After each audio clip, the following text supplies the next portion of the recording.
എൻ്റെ പേര് പ്രിയലത. ഞാൻ കൊല്ലം ജില്ലയിലെ അഞ്ചലിൽ നിന്ന് വരുന്നു. ഞാൻ ജൂൺ മാസം 9-ാം തീയതി ഇവിടെ വന്ന് ഉടമ്പടി എടുത്തതാണ്. എനിക്ക് ആദ്യ നിയോഗം വെച്ചിരുന്നത് കടബാധ്യതയായിരുന്നു. എനിക്ക് ഒരുപാട് കടങ്ങളുണ്ട്. അന്നേരം ബാങ്കിൽ നിന്നും 15-ാം തീയതി, ജൂൺ 15-ാം തീയതി അവസാന ദിവസം പറഞ്ഞു തന്നതായിരുന്നു. അതിനു വേണ്ടിയാണ് ഞാൻ ഇവിടെ വന്ന് ഉടമ്പടി എടുത്തത്. കാലാവധി ഒന്ന് നീട്ടി കിട്ടണേ മാതാവേ എന്ന് പ്രാർത്ഥിച്ചിരുന്നു. അങ്ങനെ 15-ാം തീയതി അവിടെ ചെന്നപ്പോൾ ഞാൻ തൈലവും ഉപ്പുമായിട്ടാണ് പോയത്. മാനേജർ അറിയാതെ ഞാൻ ആ കാബിനുള്ളിൽ തൈലം കുരിശ് വരച്ച് പ്രാർത്ഥിച്ചു. എന്തുവായാലും 27-ാം തീയതിയിലേക്ക് എനിക്ക് നീട്ടിത്തന്നു. അത് എൻ്റെ ഇടയ്ക്ക് വെച്ച് 2-3 ദിവസം 9-ാം തീയതി ഇതെടുത്തതിന് ശേഷം 3-4 ദിവസമായിട്ട് എൻ്റെ കൂട്ടുകാരി എനിക്കൊരു 50,000 രൂപ തന്നിരുന്നു.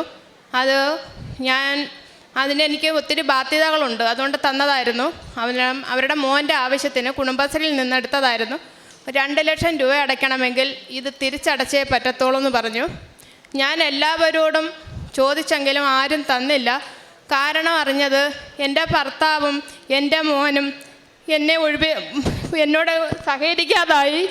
അവരെല്ലാവരോടും ഇറങ്ങി പറഞ്ഞു, ആരും കടം കൊടുക്കണ്ട, അവരറിഞ്ഞല്ല ഞാൻ കടം ഉണ്ടാക്കിയത് എന്ന്.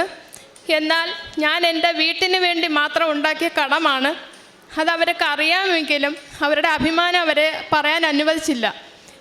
ഞാൻ അങ്ങനെ ഇനി എൻ്റെ വീട്ടുകാരും എൻ്റെ ഭർത്താവിൻ്റെ ആൾക്കാരും എന്നെ ഒറ്റപ്പെടുത്തിയപ്പോൾ, എൻ്റെ സ്വന്തം മോനും എന്നെ ഒറ്റപ്പെടുത്തിയപ്പോൾ ഇനി ഒരു നിമിഷം ജീവിക്കണ്ട എന്ന് വിചാരിച്ചു. ഞാൻ ആത്മഹത്യ ചെയ്യാമെന്ന് വിചാരിച്ചു. എൻ്റെ മാതാവ് ഇടപെട്ടു. എൻ്റെ മോള് ചെന്നൈയിൽ ട്രെയിനിങ് പീരീഡിന് പഠിക്കുവാണ്. അവൾ അന്ന് നൈറ്റ് ഡ്യൂട്ടി ആയിരുന്നു. നേരം വെളുത്ത് രാവിലെ വന്നാൽ വൈകിട്ടേ ഉണരാറുള്ളൂ. അന്ന് എൻ്റെ മാതാവ് എൻ്റെ മകളുടെ രൂപത്തിൽ എന്നെ 10 മണിക്ക് വിളിക്കുകയും ഞാൻ അന്നേരമാണ് അറിയുന്നത്, അയ്യോ എനിക്ക് എൻ്റെ മകളുണ്ടല്ലോ എന്ന് ചിന്തിച്ചത്. ഒരു നിമിഷം ഞാൻ എൻ്റെ മകളെയും മറന്നു പോയിരുന്നു. മകൾ പറഞ്ഞു, അമ്മ കരയരുത് എന്ന് പറഞ്ഞിട്ട് ഫോൺ വെച്ചു. 5,000 രൂപ എൻ്റെ അക്കൗണ്ടിൽ ഇട്ട് തന്നു. അത് കഴിഞ്ഞ് മകൾ ഒന്നും കൂടെ വിളിച്ചു. ഞാൻ പറഞ്ഞു, ഇല്ല മോളെ, ഇനി അമ്മ മോൾക്ക് വേണ്ടി ജീവിക്കും എന്ന് ഉറപ്പ് കൊടുത്തു. അരമണിക്കൂർ ഇടപെട്ട് 10,000 രൂപ 5,000 രൂപ എങ്ങനെ ഇനത്തിൽ എനിക്ക് 50,000 രൂപ എൻ്റെ അക്കൗണ്ടിൽ വരികയും അന്ന് വൈകിട്ട് തന്നെ ആ കൂട്ടുകാരിക്ക് കൊടുക്കാനും സാധിച്ചു. അത് കഴിഞ്ഞ് 2 ദിവസമായപ്പോൾ എൻ്റെ ഒരു കൂട്ടുകാരി എന്നെ രാത്രി, ഞാൻ സമൂഹത്തിൽ അറിയപ്പെടുന്ന ഒരു വ്യക്തിയാണ്, ഞാൻ CDS മെമ്പറാണ്, കുടുംബശ്രീയുടെ എല്ലാ കാര്യങ്ങളും നോക്കുന്ന ആളാണ്. നമ്മുടെ പഞ്ചായത്തിൽ 22 വാർഡുണ്ട്. ആ വാർഡുകളിൽ കൺസ്ട്രക്ഷൻ ഗ്രൂപ്പ് നടത്തുന്ന ഒരു വ്യക്തിയാണ് ഞാൻ.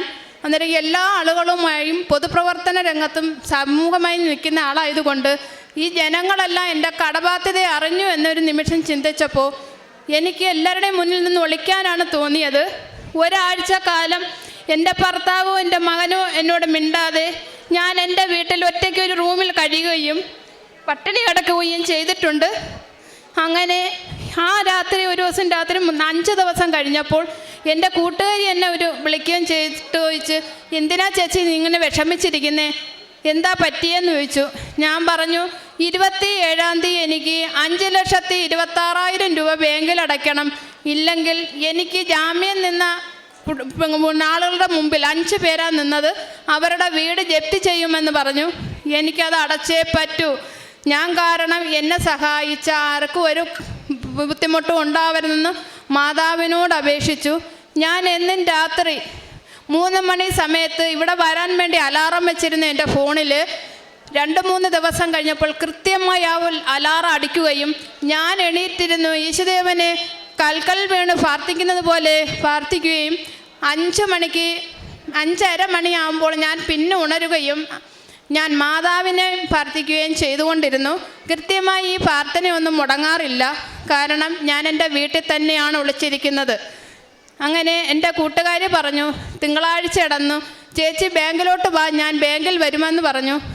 ഞാൻ അവിടെ ബാങ്കിൻ്റെ വാതിലിൽ നിൽക്കുമ്പോൾ അതിസുന്ദരിയായി അവൾ ഒരുങ്ങി ഒത്തിരി സ്വർണ്ണങ്ങളും ഇട്ടാണ് എൻ്റെ അടുത്ത് വന്ന് നിന്നത്. എനിക്ക് അന്നേരം മനസ്സിലായി എൻ്റെ മാതാവാണ് അവളെ ഇവിടെ കൊണ്ടുവന്നതെന്ന്. അങ്ങനെ ബാങ്കിൽ കയറി 5,26,640 രൂപ അടയ്ക്കുകയും ആ ജപ്തിയിൽ നിന്ന് എന്നെ ഒഴിവാക്കുകയും ചെയ്യുന്നു. അത് മാതാവായി എനിക്ക് തന്ന അനുഗ്രഹമാണ്. 14 ദിവസം കൊണ്ട് മാത്രമാണ് എനിക്ക് ഈ അനുഗ്രഹം കിട്ടിയത്. ഇന്ന് 19ാമത്തെ ദിവസം ഞാൻ ആൾത്താരയിൽ കയറി നിന്ന് സാക്ഷ്യം പറയാൻ പറ്റിയെങ്കിൽ എൻ്റെ മാതാവ് എൻ്റെ ഈശോയെ എൻ്റെ കൂടെ. ഇനിയും ഒരുപാട് കടങ്ങളുണ്ട്. അതെൻ്റെ മാതാവ് എന്താണോ ചെയ്യുന്നത് അതിനോട് ഞാൻ പൊരുത്തപ്പെട്ടു. ഇപ്പോഴെനിക്ക് ആൾക്കാരെ മുന്നിൽ നിന്ന് പറയാനൊന്നും ഒരു പേടിയുമില്ല. ഞാൻ സമൂഹത്തിൽ നിന്ന് പുറത്തോട്ട് ഇറങ്ങി തുടങ്ങി. ഞാൻ ഇപ്പം ജോലിക്ക് പോകുന്നുണ്ട്. ഹരിതകർമ്മ സേന അംഗമാണ്. ഇപ്പം 2 ദിവസമായി ജോലിക്ക് ഇറങ്ങി തുടങ്ങി. ഇനിയും ഇതുപോലെ ഉള്ളവർ എന്നെപ്പോലെ ആത്മഹത്യ ആരും ചെയ്യാൻ ശ്രമിക്കരുത്. നമുക്ക് മകളുണ്ട്. എനിക്ക് മക്കന് വേണ്ടി പ്രാർത്ഥിക്കുക, എൻ്റെ മകൾക്കും വേണ്ടി മാത്രം. വേറെ ആരെയും ഒരു കാര്യവും ഞാൻ പറയുന്നില്ല. എൻ്റെ കടമാണ് എനിക്ക് മുഖ്യ ലക്ഷ്യം. ഞാൻ വരുത്തി വെച്ച കട എനിക്ക് കൊടുക്കാൻ പറ്റണം. എൻ്റെ മാതാവും എൻ്റെ യേശുപ്പയും എന്നോട് നന്ദി പറയുന്നു. ഞാൻ എൻ്റെ ഒരു കൂട്ടുകാരിയും കൊണ്ടാണ് ഇന്നിവിടെ വന്നത്. ഇനിയും നല്ല നല്ല കാര്യങ്ങൾ ചെയ്യണമെന്നുണ്ട്. എൻ്റെ കയ്യിൽ കാശില്ലാത്തത് കൊണ്ട് സമൂഹ പ്രവർത്തനങ്ങളോ ഒരു സഹായമോ എനിക്ക് ചെയ്യാൻ പറ്റുന്നില്ല. ഇതിനു മുമ്പ് ഞാൻ സഹായങ്ങൾ ചെയ്യുമായിരുന്നു. ഇന്ന് ഒരു കൂട്ടുകാരി വന്നു. അടുത്ത വെള്ളിയാഴ്ച 2 പേര് എൻ്റെ കൂടെ വരുന്ന എന്നെ ഒന്ന് കൊണ്ടുപോകണമെന്ന് പറഞ്ഞിട്ടുണ്ട്. അന്നേരവും ഞാനിവിടെ അവരെ കൊണ്ടുവരും. ഇത്രയും പറയാനുള്ള നന്ദി. എങ്ങനെ ഇന്ന് ഈ അൾത്താരയിൽ സാക്ഷ്യം പറയുവാൻ ഓരോ മക്കളെയും ഒരുക്കുന്നു. തൻ്റെ ഉടമ്പടിയെടുത്ത 19ാമത്തെ ദിവസമാണിന്ന്. ഉടമ്പടിയെടുത്ത 14ാമത്തെ ദിവസം തന്നെ 6 ലക്ഷം രൂപ കടം ഈ മകൾക്ക് വീട്ടുവാൻ സാധിച്ചു. അതുകൊണ്ട് മാത്രമാണ് ഈ മകൾ ഓടി ഇവിടെ വന്നത്. തനിക്കൊരു വഴിയുമില്ലായിരുന്നു. അതുകൊണ്ടാണ് വഴിയടഞ്ഞവൻ്റെ ജീവിതത്തിൽ തുറക്കുന്ന വഴികളാണ് ഉടമ്പടിയുടേതെന്ന് പറയുക. എല്ലാ വശവും കൊട്ടിയടയ്ക്കപ്പെട്ട അവസ്ഥയിലാണ് നാമെങ്കിലും നാം ഉടമ്പടിയെടുത്ത മക്കളാണെങ്കിൽ കർത്താവ് നമുക്ക് വേണ്ടിയിട്ട് അത്ഭുതങ്ങൾ ചെയ്യും. അതുകൊണ്ടാണ് തിരഞ്ഞെടുക്കപ്പെട്ട ജനതയുടെ ജീവിതത്തിൽ എങ്ങനെയാണ് വാഗ്ദാന നാട് തേടിയുള്ള അവരുടെ യാത്രയിലെ തടസ്സങ്ങളൊക്കെ അവർക്ക് തരണം ചെയ്യുവാൻ അവർ കൂടെ കൊണ്ടു നടന്നിരുന്ന സാക്ഷ്യ പേടകം അവർക്ക് തുണയായത്.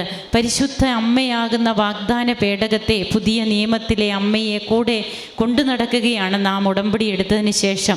അപ്പോൾ പിന്നെ നമ്മുടെ കാര്യങ്ങളിലെല്ലാം അമ്മയാണ് പിന്നെ നമ്മെ നയിക്കുക. മാതാവായിട്ടാണ് എൻ്റെ കൂട്ടുകാരിയെ കൊണ്ടുവന്ന് തന്നത് എന്ന് ഈ മകൾ പറയുമ്പോൾ സമൂഹത്തിൽ അറിയപ്പെടുന്ന ഒരു മകളാണെന്നും പറഞ്ഞു. അപ്പോൾ തനിക്ക് തൻ്റെ ജീവിതത്തിൽ താൻ തൻ്റെ കുടുംബത്തിന് വേണ്ടിയിട്ട് ചെയ്ത കാര്യങ്ങളാണ് ഈ മകൾക്ക് കടബാധ്യതയിലേക്ക് ഈ മകളെ നയിച്ചത്. എന്നാൽ ഒറ്റപ്പെടലിൻ്റെയും കുറ്റപ്പെടുത്തലിൻ്റെയും നടുവിൽ തനിക്ക് തുണയായി തൻ്റെ ഈശോ അപ്പായും അമ്മയും മാത്രമേ ഉണ്ടായിരുന്നുള്ളൂ എന്ന് 2 ആഴ്ചയ്ക്ക് ശേഷം ഉടമ്പടി എടുത്ത് ഈ മകൾ സാക്ഷ്യം പറയുമ്പോൾ നമുക്ക് 2 പുതുക്കിയവരോ അല്ലെങ്കിൽ 2 വർഷമായവരോ ഒക്കെ ഇനിയും സാക്ഷ്യം പറഞ്ഞിട്ടില്ലെങ്കിൽ നമുക്ക് ചിന്തിക്കാം, നാം എവിടെയാണ് നമ്മെ തന്നെ അല്പം കൂടി തിരുത്തേണ്ടത്. നമ്മുടെ ഉടമ്പടി ജീവിതത്തിൽ എന്തെങ്കിലും പാളിച്ചകൾ നമുക്ക് വന്നിട്ടുണ്ടോ? നമുക്ക് ഈ കുടുംബത്തിനും ഈ മകളുടെ ഹൃദയത്തിനും കൊടുത്ത എല്ലാ സമാധാനങ്ങൾക്കും കരങ്ങളടിച്ച് ഈശോയ്ക്കും അമ്മയ്ക്കും നന്ദി പറയാം. അത്യപൂർവ ദൈവാനുഭവങ്ങൾ ഇനി നിങ്ങൾക്കും സ്വന്തം. ഈ യൂട്യൂബ് ചാനൽ ഇതുവരെ സബ്സ്ക്രൈബ് ചെയ്തിട്ടില്ലെങ്കിൽ ഇപ്പോൾ തന്നെ സബ്സ്ക്രൈബ് ചെയ്യുക. ഈ വീഡിയോ ഇപ്പോൾ തന്നെ നിങ്ങളുടെ സുഹൃത്തുക്കൾക്ക് ഷെയർ ചെയ്തുകൊണ്ട് കർത്താവിൻ്റെ പ്രേക്ഷിതരാകുക.